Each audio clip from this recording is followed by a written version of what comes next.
Ang normal na tanong, ano ba daw ang mas magandang alagaan sa mga nagsisimula?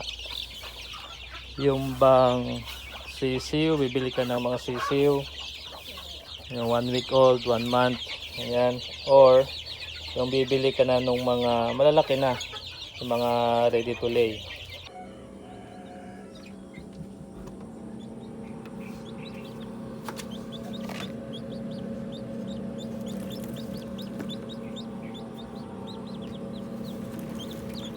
May mga bagong pisa tayo. Masisiw. Yung kahapon pa to. Pwede natin kunin itong mga tuyong-tuyo na.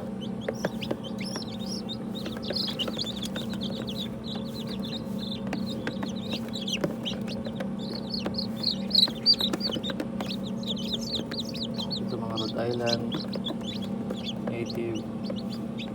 Iwan mo natin ito kasi nakapisapan lang.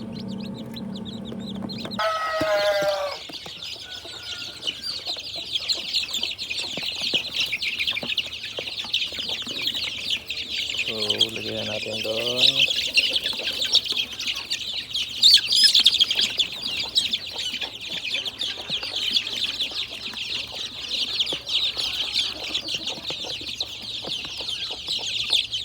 Yan. Yung mga sisiw ng Buck Orpington, no?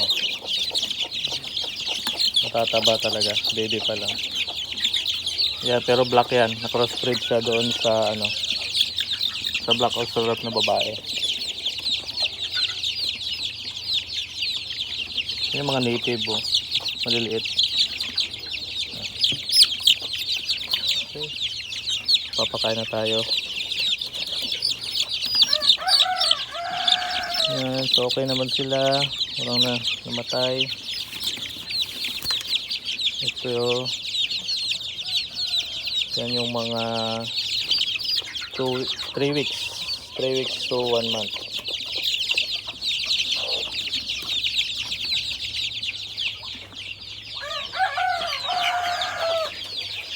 So, tanggalin na natin yung cover. Sigla nila. Mga 3 weeks to 1 month rin yan. Ito yung mga 1 month mahigit. Yung mga shamo, nakaiwalay yung mga yan. Pag-usapan na lang din natin about sisiw. Ang normal na tanong, ano ba daw ang mas magandang alagaan sa mga nagsisimula? Yung bang sisiw, bibili ka ng mga sisiw, yung 1 week old, 1 month, ayan. Or yung bibili ka na nung mga malalaki na, yung mga ready to lay. Bago natin sagutin yan, ang tanong, ano ba talaga yung plano mo? Plano mo kung bakit ka na mag-aalaga ng manok. So kung ang plano mo ay papaitlogin, matagal-tagal ka makapaitlog kung sisiw ang gagamitin mo. Magpaparami ka naman yung mga RTL, ganyan, yung mga matured na 8 months, 9 months. So mas mabilis ka magparami. Sunod din dyan na dapat i-consider is may experience ka na ba sa pag-aalaga ng manok. Kung wala pa, magsimula ka sa malaki na kasi hindi ka na maghihirap na magpalaki at mag-alaga. Yung oras mo rin. So, gaano kahaba yung oras mo na bantayan yung mga alaga mo. Yung sisiw, kailangan lagi kang nakabantay kasi minsan nawawala yung ilaw nila, naiipit sila rito, nadadaganan, nagkaka-stampede, yan. Maraming oras yung kailangan mong ibibigay dito, lalo pag mga sisiw. So pag mga malalaking manok naman na, so tulad ng mga ganito, bibili ka ng mga 10 months, yan, 11 months to 1 year, yung mga nangingitlog na talaga. So bibigyan mo lang ng pagkain, tubig, balikan mo lang sa hapon, okay na. So maraming advantages at saka disadvantages yun. Dapat mo rin isipin yung location mo. Saan ka ba nakatira? Mga mainit na lugar. So mas maganda yung mga sisiw kasi hindi sila masyadong magkakasakit, mabilis lumaki. Kung tag-ulan naman, saan mo sila ilalagay? Yan, so nababasa ba, may bubong ba. Dito tayo magsimula sa mga adult na, yung mga ready to lay na, yung mga RTL, yung ganyan, o yung mga breeder na talaga. So kung yan ang bibilhin mo, pipiliin mo. So ang unang magiging tanong dyan is yung budget. So magkano ba? So kung yung mga Class A ang bibilhin mo, yung mga Black Australorp, yung mga Rhode Island, so ang ready to lay niyan is nasa 700, 800.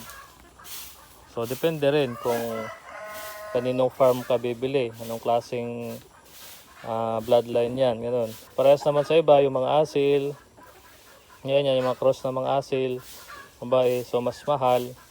Hindi ka na rin mahihirapan na mag-alaga nito kasi lagyan mo lang sila ng babae, lalaki, magkasama dyan, mangingitlog na yan, basta lagi may pagkain.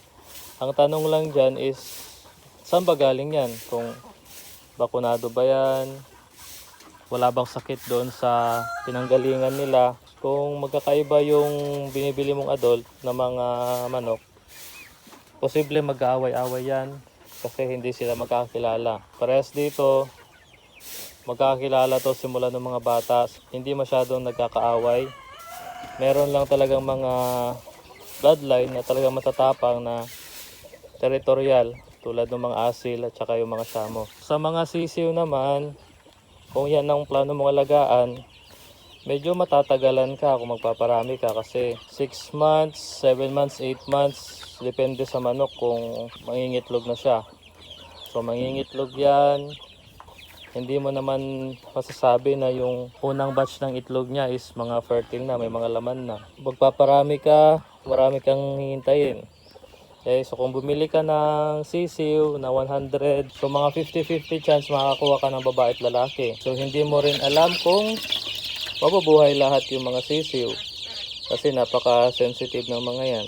Although mas mura siya kumpara sa mga adult na, so parehas ng mga Rhode Island, 1 week to 1 month old, so nasa 100, 110. So depende pa rin sa breeder yan. Yung mga Black Australorp, madali lang tong alagaan.